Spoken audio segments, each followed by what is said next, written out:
ఇక మంచిర్యాల ఎమ్మెల్యే గారి గురించి ప్రత్యేకించి నేను చెప్పక్కర్లేదు. ఆయన గుండాగిరి రోజు రోజుకు పెరిగిపోతున్నది. బుల్డోజర్ పట్టుకొని వెళ్ళిపోయేటటువంటి పరిస్థితి కనబడుతున్నది. ఎవరొక్కరు వేరే పార్టీ కండువ కప్పుకుంటే వాళ్ళని బెదిరించేటటువంటి పరిస్థితి కనబడుతుంది. ఒకటి గుర్తుపెట్టుకోవాలి, మంచిర్యాల ఎమ్మెల్యే గారు ఎల్లకాలం ఎవరిది కూడా నడవదు. ఇవాళ మీరు ఎమ్మెల్యేగా ఉన్నారంటే రేపు ఉంటారన్న గ్యారంటీ లేదు. మీకు మాత్రం తెలియజేస్తూ ఉన్నాం, గుండాగిరిని బంద్ చేసుకోండి. మీ ఇంటి కోసం 4 లేన్ల రోడ్లు బ్రిడ్జిలు వేసుకోవడం బంద్ చేసుకోండి. ప్రజలకు ఇచ్చినటువంటి వాగ్దానాలను పూర్తి చేయండి. ఎవరైతే వేరే రాజకీయ పార్టీలు ఉంటారో వాళ్ళ మీద దాడులు చేయడము, మాట్లాడితే కేసులు పెట్టడము ఇవి తగ్గించుకోండి. మీరు కాదు, మీ సోనియమ్మను, మీ రాహుల్ గాంధీ గారిని ఎదిరించే మేము తెలంగాణ తెచ్చుకున్నాం.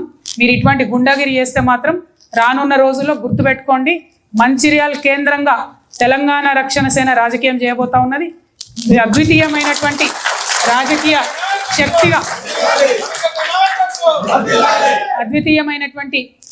శక్తిగా ఎదుగుతాం. మంచిర్యాల జిల్లా ప్రజల ప్రేమను పొందుతాం. 3కి 3 మంచిర్యాల కావచ్చు, బెల్లంపల్లి కావచ్చు, చెన్నూరు కావచ్చు, 3కి 3 నియోజకవర్గాల్లో తెలంగాణ రక్షణ సేన జెండాను కూడా ఎగిరేయబోతా ఉన్నామని ప్రజలందరికీ మీ ప్రేమను ఇవ్వాలని కోరుతున్నాం.